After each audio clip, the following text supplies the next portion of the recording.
Salut les devs, est-ce que vous connaissez Gradle? Non? Est-ce que vous connaissez Maven? Non plus? Wait, what? Où est-ce que vous étiez ces 3 dernières années? En fait, Gradle est un moteur de production hyper complet et qui est souvent vu comme le successeur de Maven. Alors, grâce à des scripts faits en Groovy, qui est le langage utilisé par Gradle, vous pourrez gérer vos dépendances, utiliser des plugins et créer des tâches. Alors, 2 questions. La première, pourquoi est-ce que Google utilise maintenant Gradle plutôt que Maven? La réponse elle est plutôt simple. À mon avis, Google devait se sentir à l'étroit dans Maven et donc du coup il a switché sur Gradle. Et grâce à un moteur de script et des plugins qui sont plus simples à utiliser, l'environnement de travail est bien meilleur. Deuxième question, est-ce qu'on va aborder toutes les fonctionnalités de Gradle dans ce tuto? Non, on va pas tous les aborder parce que les fonctionnalités sont trop importantes. Rien que la documentation officielle est juste énorme. À mon avis, elle fait des centaines de pages et donc du coup on peut difficilement imaginer qu'on pourrait tout aborder dans un tuto vidéo comme celui-ci ou un tuto écrit. Et donc qu'est-ce qu'on va aborder dans notre tutoriel? C'est très simple, on va voir qu'est-ce qu'aura généré Android Studio à la création du projet, création d'un projet où je vous renvoie à la précédente vidéo. On va voir comment fonctionne globalement Gradle. On va voir comment on organise nos fichiers dans notre projet. On va voir comment on gère les dépendances de notre projet. Et finalement, on va voir comment on utilise le plugin Android. Et ça, c'est un programme de dingue et on commence tout de suite. Nous allons donc maintenant passer à la pratique. Donc pour ce faire, on va ouvrir Android Studio, qui va en fait ouvrir le dernier projet qu'on a ouvert, c'est-à-dire Learnit, qui est le projet que nous avons créé lors de la précédente vidéo. Donc si vous ne l'avez pas vu, je vous conseille d'aller la voir. Et donc du coup, on peut voir en haut de la fenêtre que c'est bien Learnit qui est ouvert. On peut voir à droite qui nous propose une mise à jour d'Android Studio. Donc je vous le rappelle, Android Studio, son développement est très actif et donc on a régulièrement des mises à jour. Je la ferai hors antenne, hors vidéo. Et on a à gauche notre panel Project avec comme vue la vue Android. Alors ce qu'on va faire, c'est qu'on va switcher en vue Project parce qu'en fait la vue Android vous cache un certain nombre de fichiers et de dossiers que j'aimerais bien vous montrer dans le cadre de cette vidéo. Ok, alors qu'est-ce qu'on a dans notre projet? On a d'abord deux dossiers que je ne vais pas vous expliquer parce qu'en fait ce sont des dossiers qui sont des dossiers cachés parce qu'il y a un point devant et qui sont en fait des dossiers gérés par Gradle et par IntelliJ, donc Android Studio, et qui sont internes à ces outils en fait, juste pour leur bon fonctionnement. Ok, après on a app que je vais vous expliquer dans quelques minutes. On a le dossier build. Alors le dossier build pour les utilisateurs de Maven, c'est l'équivalent du dossier target où on va ranger tous les fichiers temporaires de la compilation, où l'environnement de travail va ranger les fichiers temporaires. Et par exemple, c'est dans le genre de dossier qu'on aura le point APK, qui est la version empaquetée de votre application. Et après ça, on a toute une série de dossiers de fichiers Gradle, GradleW qui est la version GradleW et GradleW.bat qui sont GradleW pour les systèmes Unix et GradleW.bot pour les systèmes Windows, qui est un warper, donc une encapsulation de Gradle pour permettre d'avoir une même configuration de Gradle pour une équipe par exemple qui contribuerait à un même projet, et donc du coup ils utiliseraient directement Gradle warper pour les tâches de Gradle en fait. Donc c'est plutôt pratique, ça permet de nous empêcher des problèmes d'environnement en fait. Ok, et après on a le fichier settings.gradle avec une seule petite ligne, include app. Alors, vous l'aurez peut-être matché, mais le app référence en fait le dossier app qui est en fait un module. Et c'est grâce à ce fichier qu'on va spécifier tous les modules de notre application, enfin de notre projet. Et donc du coup, notre module app est la version smartphone tablette de notre application. Et si par exemple on aurait un module TV pour la version TV, on aurait pu avoir quelque chose comme ceci, qui aurait dit, le dossier qui se trouve à la racine du projet, le dossier qui s'appelle TV, tu vas le considérer comme un module. Après, peu importe que ce soit pour la TV, on aurait pu l'appeler Toto ou n'importe quoi. Mais donc du coup, tu vas le considérer comme module et tu vas en prendre compte quand tu vas compiler ton projet. Et donc du coup, en fait, les modules, il peut y avoir des modules qui sont des versions d'autres applications pour les autres systèmes, donc tablette, téléphone, TV, wearable, etc. ou des librairies que vous incluez directement dans votre projet. Donc Donc moi je vais le retirer. Par contre, vous voyez juste au-dessus que Gradle a détecté que vous avez fait un changement dans un des fichiers Gradle. Et donc du coup il vous propose de synchroniser les changements. Donc par exemple si on avait laissé le TV et qu'on avait synchronisé, il allait regarder au niveau de la racine du projet tous les dossiers qui s'appellent TV, et dès qu'il aura trouvé le dossier TV, il va le switcher en module, et donc du coup il va synchroniser nos changements, quoi, il va en prendre compte. Donc là je vais synchroniser pour retirer le message d'information, mais voilà, il a été rapide parce qu'en fait il a détecté qu'il n'y avait aucun changement. Ok, et alors avant de passer à l'application, on va d'abord s'arrêter au build.gradle. Alors build.gradle, ça va nous permettre on va spécifier tout ce qui est commun à tous nos modules en fait. Alors module ici dans Gradle qui porte le nom de projects. Alors on a d'abord une première partie ici, all projects. Donc on va dire que dans tous nos projets, quand tu as des dépendances, tu vas aller dans le dépôt, donc repository, JCenter. JCenter qui pour les utilisateurs de Maven est l'équivalent d'un Maven central. Et donc pour ceux qui ne connaissent pas Maven, ça permet d'avoir, c'est un serveur distant qui regroupe un certain nombre de binaires de bibliothèques qu'on va pouvoir récupérer, télécharger dans notre système et laisser à Maven le loisir de gérer nos dépendances en fait. Alors pour la petite info, Gradle n'utilise pas Maven, il utilise Ivy qui est un dérivé de Maven comme beaucoup d'autres. Ok, et juste au-dessus on a build script. Alors comme son nom l'indique, c'est tout ce qui est lié au script de build, de nom commun toujours à tous nos modules. Et là ce qu'on va spécifier c'est le plugin Android qui est forcément commun à toutes nos bibliothèques, à tous nos modules, pardon. Et donc du coup on va dire ok, le plugin tu vas le chercher dans le repository JCenter comme on le fait pour en dessous, sauf que pour en dessous c'est les dépendances de nos modules, et dans le bloc dependencies on va spécifier notre plugin Android. Et donc là on spécifie ClassPath. Alors ClassPath c'est quelque chose qui est spécifique justement à cette étape là des dépendances pour les plugins. Et donc là, ce qu'on spécifie ici, c'est la forme d'une dépendance. Donc en fait, on spécifie l'application ID de la dépendance, son identifiant et sa version. Donc là, on va utiliser en fait la version 1.3.0 du plugin Android. Ok, et donc ça va nous permettre maintenant de pouvoir utiliser le plugin. Donc c'est ce qu'on va faire. On va dans le dossier app. On remarque au passage qu'on a aussi un dossier build pour ranger nos fichiers temporaires, et c'est là-dedans par exemple qu'il y aura le fichier source R qui nous permet de faire la liaison entre le code source Java et les ressources XML et les images. Donc on peut aller voir rapidement, build, generated, pares, source, R, debug, R, et donc là vous voyez que quand vous faites r.string.appname, en fait vous faites R ici, string ici, .appname, et vous obtenez un identifiant qui est utilisé après par Android pour récupérer automatiquement la bonne ressource. Bon là c'est pas quelque chose qui nous intéresse, donc hop, on ferme et on ouvre notre build.gradle. Alors qu'est-ce que nous avons là? Nous avons notre plugin que nous avons appliqué. Donc en fait on applique notre plugin Android. Ok, ce qui nous permet d'avoir le bloc Android ici, qui est un bloc pour tout ce qui est la configuration de votre projet, de votre module Android, en fait, de la version smartphone tablette. Alors, qu'est-ce qu'on spécifie? On spécifie d'abord la version de compilation qu'on veut utiliser d'Android, la version du SDK de compilation. Donc là, on dit que quand on compile notre projet, on veut utiliser l'API 22 d'Android. L'API 22 qui correspond à Lollipop. Et donc à chaque fois que vous compilez votre projet, vous compilez avec Lollipop, pour Lollipop. Et on utilise la version build-tools qui est liée à Lollipop, donc la version 22.0.1 qui est la dernière version pour l'API 22. Ok, après on a le default config.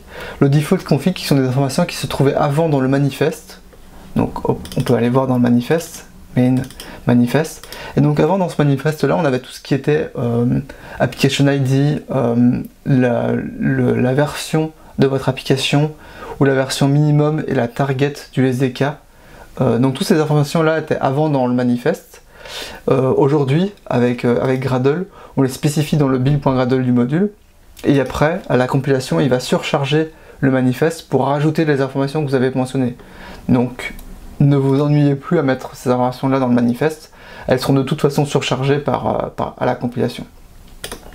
Ok, donc du coup là ce qu'on spécifie, on spécifie l'application ID, la version minimum du SDK, la version 15, donc de tête Ice Cream Sandwich, la target, donc Lollipop, version code, version 1, version name 1.0, version God pour rappel, c'est la version qui est interne à votre application, version name c'est celle qui est exposée par exemple dans la fiche de votre application du Play Store.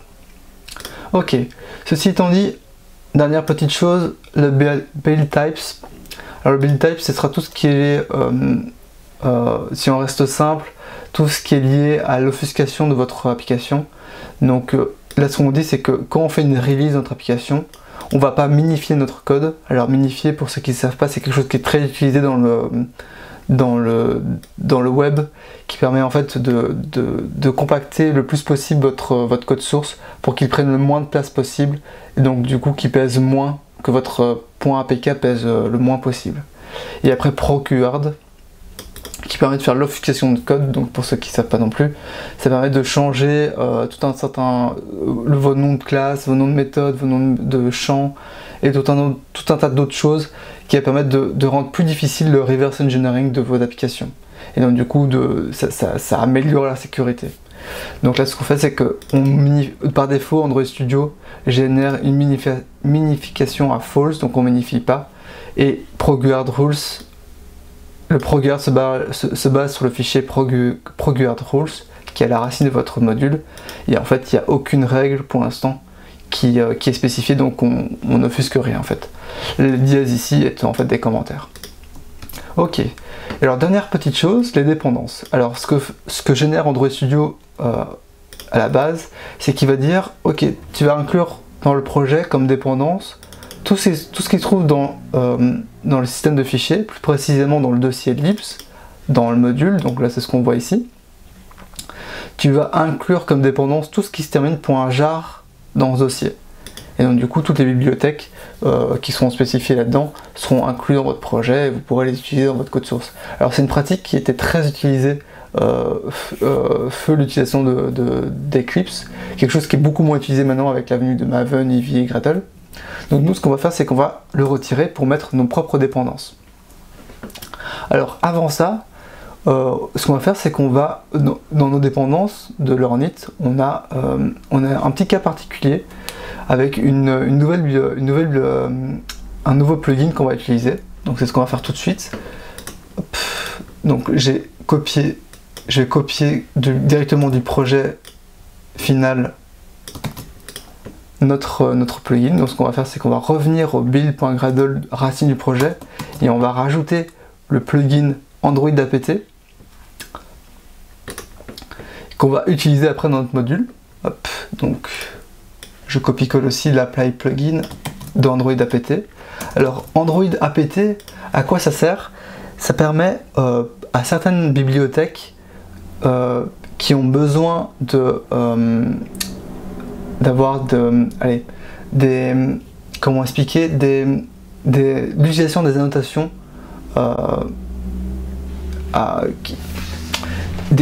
ce sont des compilateurs qui utilisent des annotations et qui vont modifier votre code source Java à la compilation. C'est un peu technique à expliquer, mais c'est quelque chose que beaucoup de bibliothèques utilisent, notamment la bibliothèque Dagger qui est utilisée dans le cadre de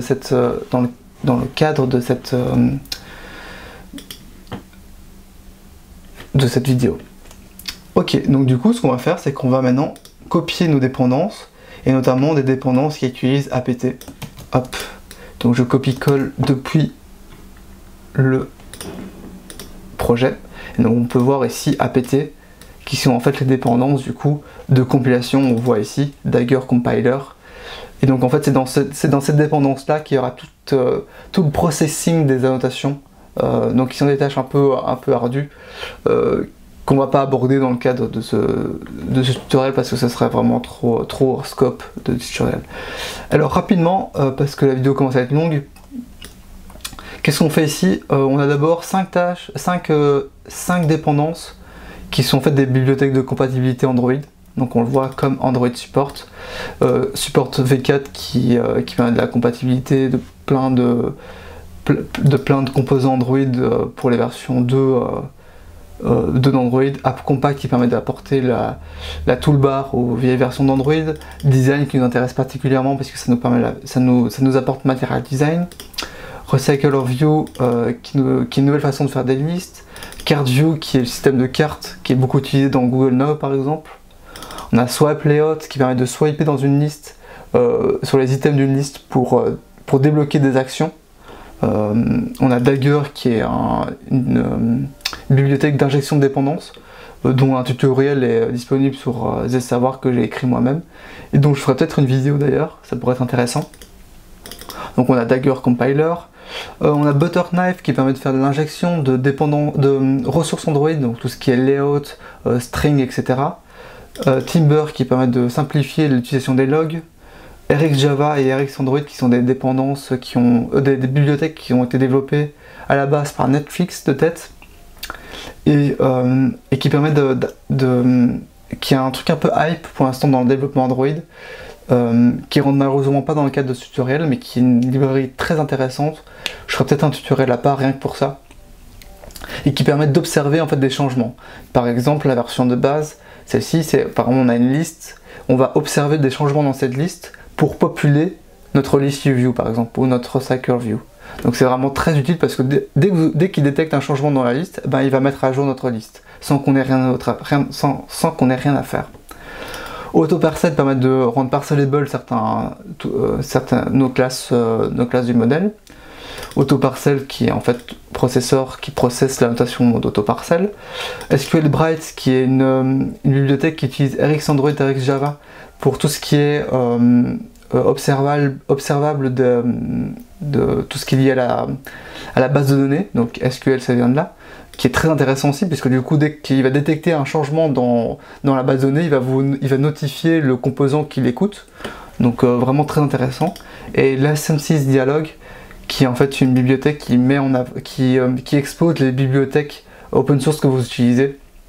Alors personnellement c'est quelque chose que je fais beaucoup parce que les bibliothèques open source, ce sont des bibliothèques qu'on peut utiliser gratuitement et même pour des utilisations commerciales si la licence le permet. Et donc du coup je trouve que c'est la moindre des choses qu'au moins de les mentionner dans mes applications. Donc voilà, donc ce qu'on va faire maintenant, dernière petite chose, c'est de synchroniser les changements. Et donc du coup là ce qu'il va faire c'est qu'il va télécharger ces dépendances et les inclure dans notre projet. Alors moi comme j'ai déjà téléchargé ce genre de dépendances, ça a été très rapide. Chez vous ça pourrait être plus long lorsque vous le ferez. Mais du coup voilà, là vous voyez dans External Libraries toutes les dépendances qui vient d'inclure dans le projet qu'on va pouvoir maintenant utiliser dans les sources. Ok, donc c'est tout pour cette vidéo qui aura été bien longue, mais je pense que Gradle est un sujet très important qu'il faut savoir maîtriser, qui est pas facile à maîtriser justement. La prochaine vidéo sera sur l'utilisation de Android Studio, sur le confort d'utilisation, sur les raccourcis que vous pouvez avoir, sur les petits raccourcis qu'on a dans la toolbar ici au-dessus. Donc tout ça ce sont des petites astuces qu'on va voir dans la prochaine vidéo. Et donc en attendant, je vous invite à aimer si vous avez aimé en dessous dans la vidéo, si vous avez aimé la vidéo, à partager la vidéo bien sûr, et si vous avez des commentaires ou des problèmes, soit en commentaire à cette vidéo, soit directement sur les forums de Zsavoir où je suis très présent et où d'autres personnes de la communauté pourront vous aider. Voilà, donc on se retrouve pour la prochaine vidéo sur le confort d'utilisation d'Android Studio. Ciao les devs!